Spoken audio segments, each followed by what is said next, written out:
Conversaciones filosóficas por WIS Estéreo. Un encuentro y un diálogo con las filósofas, los filósofos, el análisis, la reflexión y la crítica. Bienvenidos.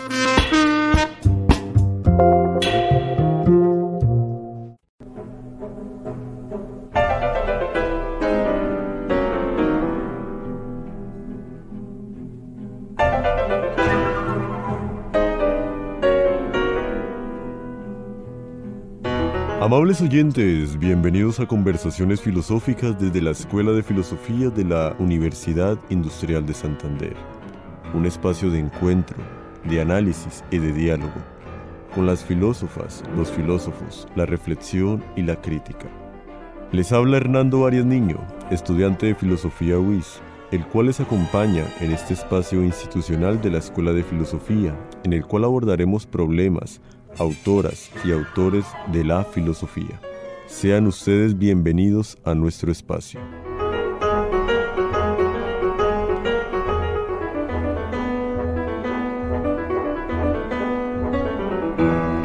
Por más de una razón, lo que publico aquí tendrá puntos de contacto con lo que otros escriben hoy. En caso de que mis observaciones no porten en sí mismas ningún sello que las señale como mías, no quiero seguir pretendiendo que son de mi propiedad. Las entrego al público con sentimientos dudosos. Que este trabajo, en su indigencia y en la oscuridad de este tiempo, esté destinado a arrojar luz en un cerebro u otro. No es imposible, pero ciertamente no es probable. Con mi escrito no quisiera ahorrarles a otros el pensar, sino, si fuera posible, estimular a alguien a tener pensamientos propios. Me habría gustado producir un buen libro. No ha sucedido así, pero ya pasó el tiempo en que yo podría haberlo mejorado. Lectura del prefacio de Investigaciones Filosóficas de Ludwig Wittgenstein. Amables oyentes, siguiendo esta temática del pensamiento, vida y obra de Ludwig Wittgenstein, tenemos como invitado al profesor Dairon Alfonso Rodríguez Ramírez, egresado del pregrado de la Escuela de Filosofía de la UIS, magíster en Ciencias Cognitivas y doctor en Humanidades con énfasis en Filosofía por la Universidad Autónoma Metropolitana. Profesor Dairon, bienvenido. Gracias, Hernán, otra vez por invitarme y por permitirme continuar con esta conversación sobre este autor. Profesor, ¿qué podríamos decir al respecto de esta frase para ir introduciendo el tema del programa de hoy? La frase o el fragmento que acabas de leer hace parte del prefacio de Investigaciones Filosóficas. Pues como acabas de notar, Wittgenstein admite que es una serie de lo que está diciendo es una serie de observaciones, ¿sí? Una serie de, digamos, pensamientos que él tiene sobre unas cuestiones, digamos, que le preocupan desde su primera obra, publicada en 1921, Tratado Lógico Filosófico, y que, bueno, reconoce también que esas observaciones muchas veces le cuesta trabajo expresar, ¿no?, bien lo que piensa y cómo quiere abordar estas cuestiones. Entonces, en el capítulo anterior, en el episodio anterior, decíamos que pues él empieza a escribir esta obra desde 1929, pero la publica solo o la termina solo hasta 1948. Son casi 2 décadas escribiendo esta obra, que en realidad no es tan voluminosa, pero que sí demanda de él un trabajo arduo, demanda de él volver sobre estas cuestiones a lo largo de todos esos años para tener al final una versión con la que él se siente más o menos contento, ¿no? Se siente más o menos bien, como vemos en el fragmento, no del todo, ¿no? Entonces, aún así, esta obra, pues, como yo también mencionaba en el episodio anterior, se reconoce como una de las más influyentes e importantes de la filosofía en el siglo XX, que pues, su influencia trasciende los límites de la filosofía misma y abarca o llega a campos como las ciencias de la comunicación, las ciencias del lenguaje, la lingüística, etc. Entonces, a pesar de que Wittgenstein no se sentía contento del todo con la obra, sí, digamos, nos entrega un texto profundo, un texto original en muchas ideas, un texto que de verdad va a marcar época en la filosofía y que va a dar lugar a una serie de tradiciones, no solamente dentro de la filosofía misma o de corrientes, digamos, filosóficas, sino también de tradiciones de investigación en otras áreas, en otras disciplinas, como las que ya mencioné. Desde la influencia misma que se ha estado comentando, y bien, como su merced lo ha recalcado, se ha extendido por todas las disciplinas que trabajan eso mismo, el lenguaje, la comunicación. Pero alguien me preguntaba una vez, yo estoy estudiando comunicación social y bueno, y pues la filosofía pues un poco difícil, pero bueno, por ejemplo ahí nos hacían leer a Wittgenstein propiamente. También incluso dentro del mismo escenario académico se ha retomado su mismo pensamiento, ¿no, profe? Sí, así es. En el caso de la comunicación, Wittgenstein es influyente principalmente porque nos presenta su filosofía del lenguaje. Es una filosofía que tiene como centro la comunicación humana. Y eso es algo novedoso dentro de la filosofía del lenguaje, la filosofía que se interesa por el lenguaje, porque siempre le había interesado, en general había interesado el lenguaje, pero como una abstracción, como una idealización. Incluso el propio autor, en su obra de 1921, el Tractatus Lógico-Filosófico, concibe el lenguaje en esos términos abstractos. Pero en esta obra le da un giro a eso y entonces quiere estudiar o quiere entender ese lenguaje en uso. Y el lenguaje en uso obviamente es el lenguaje que nosotros empleamos para comunicarnos a diario, en nuestras prácticas cotidianas, comunicativas, discursivas. Entonces, claro, como el énfasis cambia de una entidad abstracta, el lenguaje entendido como una idealización, a el lenguaje entendido como los usos que nosotros los hablantes hacemos en contextos comunicativos cotidianos, pues el autor termina diciendo muchas cosas importantes sobre el fenómeno de la comunicación. Entonces, por eso, digamos, en esas áreas se suele volver a Wittgenstein para entender precisamente su objeto central. La comunicación siempre va a estar desde entendida como la forma también en la que nos relacionamos. Incluso podríamos hablar después de este corte principalmente qué quiere decir, pues para retomar también la idea puntual tanto del Tractatus Lógico-Filosóficos como en de investigaciones filosóficas y la relación entre las dos obras.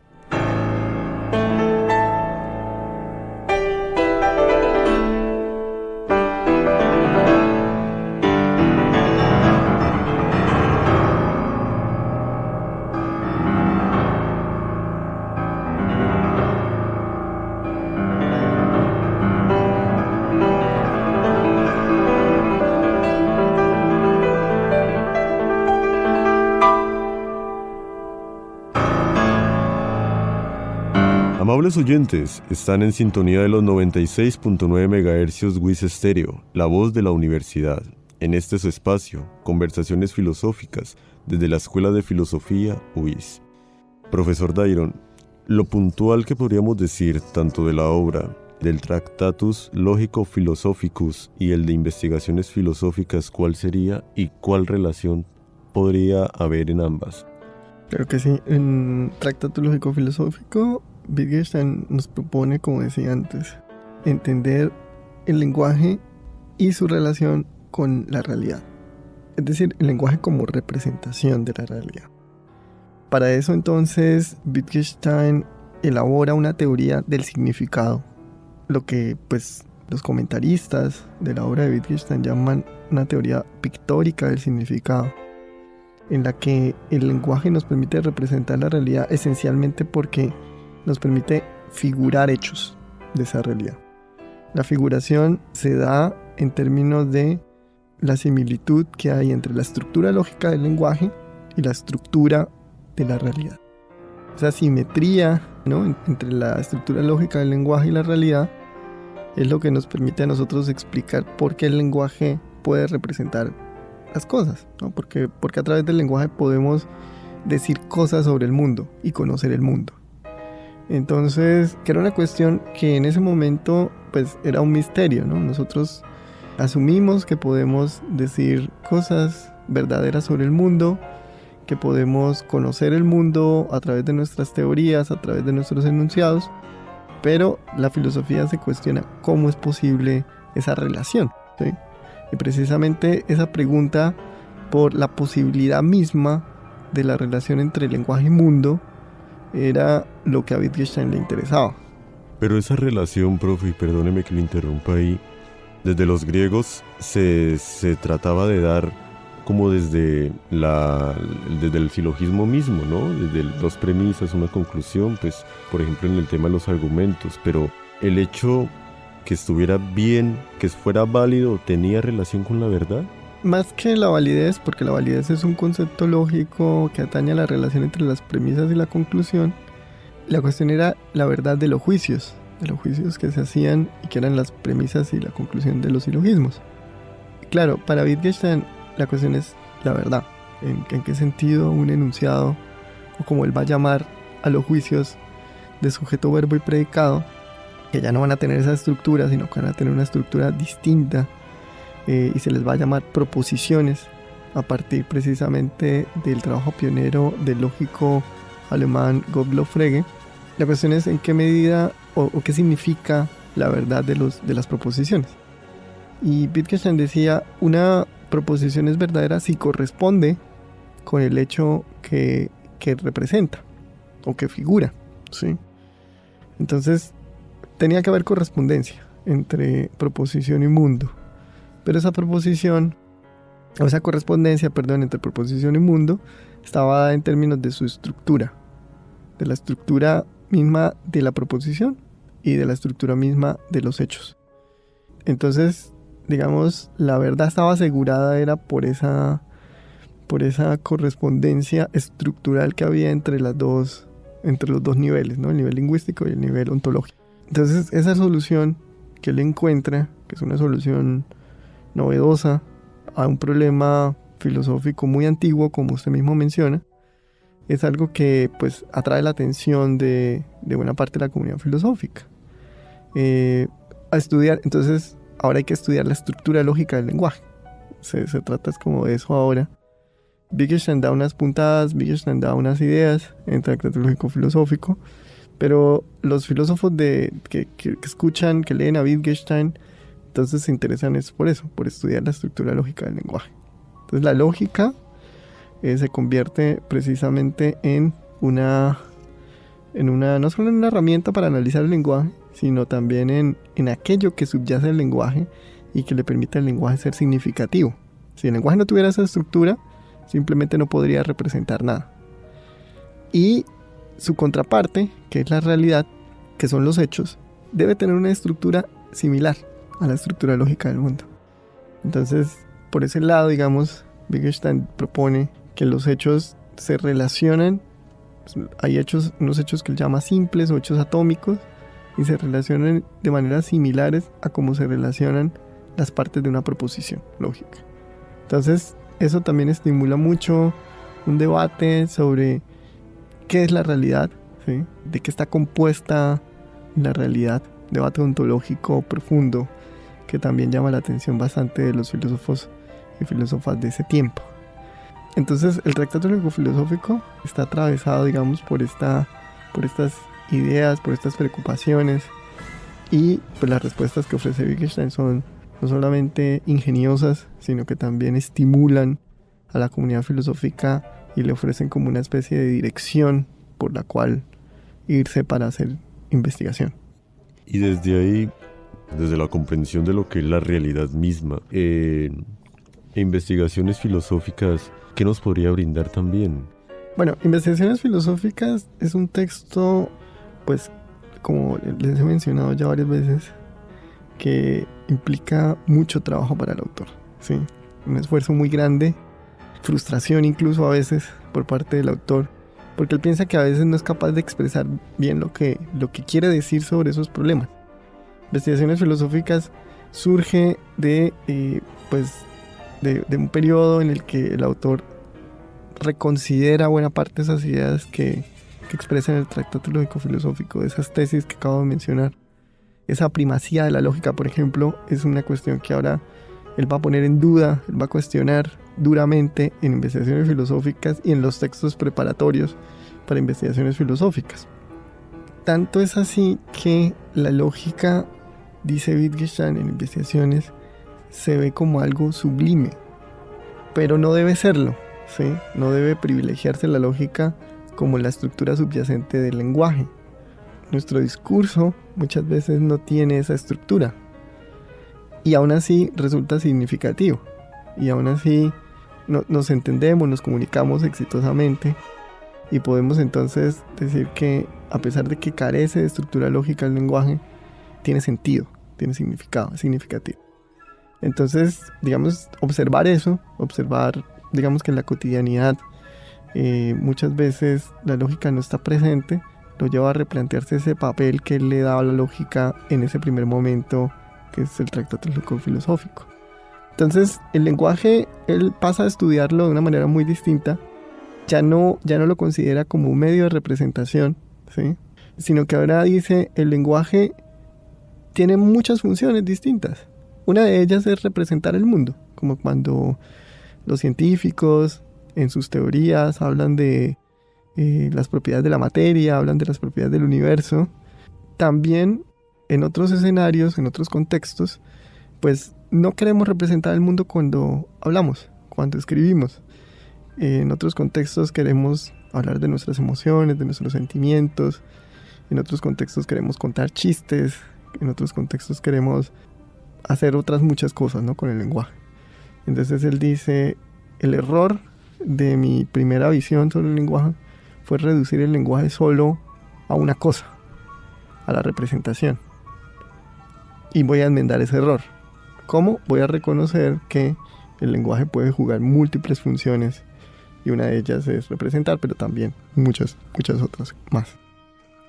Dentro del pensamiento de Ludwig Wittgenstein se ha hablado Wittgenstein 1, Wittgenstein 2, o bueno, está como esa dicotomía, como lo digo por, digamos, dentro de la misma comunidad se habla de eso, ¿no? Que está el Wittgenstein 1 o el Wittgenstein 2, ¿cuál usted les inclina más? O bueno, ¿qué podríamos decir al respecto de eso?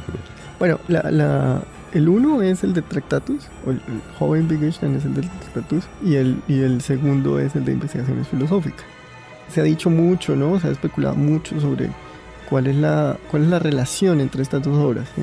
Y pues digamos hay múltiples respuestas, ¿no? Hay desde quienes afirman que hay continuidad entre ellas en muchos sentidos, hasta los que afirman que la ruptura es total, ¿no? Que digamos hay se rompe por completo con lo dicho en Tractatus Lógico-Filosófico y se rechaza esa filosofía. Pues uno podría decir, bueno, las preocupaciones son muy similares. Uno se alcanza a encontrar que, como hemos visto, ¿no?, como he intentado mostrar aquí hoy, es que pues la cuestión es qué es el lenguaje, ¿no? Una discusión de fondo es entender bien eso del lenguaje, ¿sí? Y sobre todo entender también cuáles son los límites del lenguaje. Es decir, cuando usted habla del significado, cuando usted habla del sentido, usted está poniendo un límite al lenguaje. Usted está diciendo qué se puede decir con sentido y qué no. Entonces a él le importaba siempre marcar ese límite.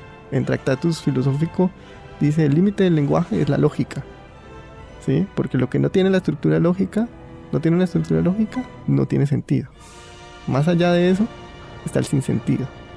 Y en investigaciones filosóficas, en cambio, el límite del lenguaje es precisamente estos usos que le damos a las palabras en lo que él llama juegos del lenguaje. Esos juegos del lenguaje son actividades humanas regladas, ¿sí? Esas reglas no son a priori, esas reglas no son dadas con anterioridad al juego mismo, sino que surgen en el juego mismo, surgen en la práctica misma. Nosotros los hablantes somos los que, con nuestros usos, con nuestras prácticas regulares, somos los que vamos dando orden y estructura al lenguaje. Y esa es una gran diferencia con el Tractatus, porque en el Tractatus el orden o la estructura del lenguaje está dado por la lógica. Y la lógica pues es algo anterior al lenguaje. Es una condición de posibilidad del lenguaje. En cambio aquí, en investigaciones filosóficas, en esta segunda etapa, esos límites del lenguaje están dados por los juegos del lenguaje. Es decir, por los usuarios mismos, por los hablantes mismos, por la práctica misma del lenguaje. Y desde la práctica misma del lenguaje, profe, ¿qué quedaría por decir? Las preocupaciones, para finalizar el programa, ¿qué preocupaciones nos dejaría todo esto al final, partiendo, digamos, de si es limitante el lenguaje, lo limitamos lógicamente, encasillamos quizás el lenguaje en una verdad o no es así realmente? ¿Qué podríamos decir? Bueno, en investigaciones filosóficas, esa revisión que él hace de las ideas del Tractatus, lo llaman precisamente a cuestionarse esas ideas que usted menciona, Hernán. Y tal vez lo más importante sea la cuestión de que el lenguaje no tiene una estructura fija, ¿sí? El lenguaje es una entidad cambiante, una entidad que está relacionada, como decía él, con nuestras formas de vida, con nuestros juegos de lenguaje, sirve a diversos propósitos, tiene múltiples funciones, no es una entidad, digamos, estática, no es una entidad de la cual se pueda decir algo si se le piensa abstractamente o idealmente. No, hay que ir, ¿no?, a la práctica cotidiana para ver entonces precisamente este entramado, ¿sí?, de reglas, este entramado de prácticas, el entramado de usos, que al final dice Wittgenstein, el uso es el significado. Y el significado entonces ya se entiende no como una entidad mental, no como una entidad física, como se le había pensado desde los tiempos de Platón, sino que se le entiende en estos términos prácticos, ¿sí? Entonces es una filosofía que va a la cotidianidad, que va a lo práctico, que va a la práctica misma del discurso, y ver entonces cómo los hablantes se están apropiando de ese lenguaje, ¿no? Y el lenguaje también cómo al mismo tiempo va limitando, ¿no?, y dando forma a las prácticas de los usuarios. O sea, ¿se actualiza? Se va actualizando, sí, correcto. Profesor Dairon, de verdad que esta es una problemática que todavía nos aqueja, como su merced menciona. Agradecidos desde Conversaciones Filosóficas por sus valiosos aportes, profe. Para finalizar y concluir, desde la misma obra de Investigaciones Filosóficas se menciona lo siguiente: entender una palabra, un estado, pero un estado mental. Llamamos estados mentales a la tristeza, la excitación, el dolor. Haz este examen gramatical. Decimos, estuvo todo el día triste, estuvo todo el día con gran excitación, tuvo desde ayer un dolor ininterrumpido. Decimos también, entiendo esta palabra desde ayer, pero ininterrumpidamente.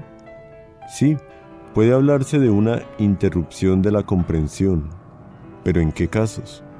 Compara, ¿desde cuándo han disminuido tus dolores? ¿Y desde cuándo has dejado de entender la palabra? Amables oyentes, llegamos al final de esta edición de Conversaciones Filosóficas desde la Escuela de Filosofía UIS. Agradecemos a nuestro invitado, profesor Dairon, por su participación y valiosos aportes. Muchas gracias, Hernán, por la invitación. Gracias por su sintonía. Los invitamos a una nueva edición del programa institucional de la Escuela de Filosofía UIS. Con ustedes hasta este momento les acompañó Hernando Arias Niño.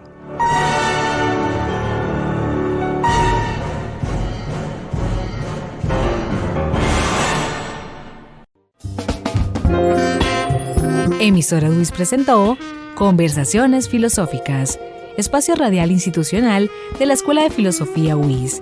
Sintonícenos todos los lunes a las 11:30 am en los 96.9 MHz, UIS Estéreo, la voz de la universidad.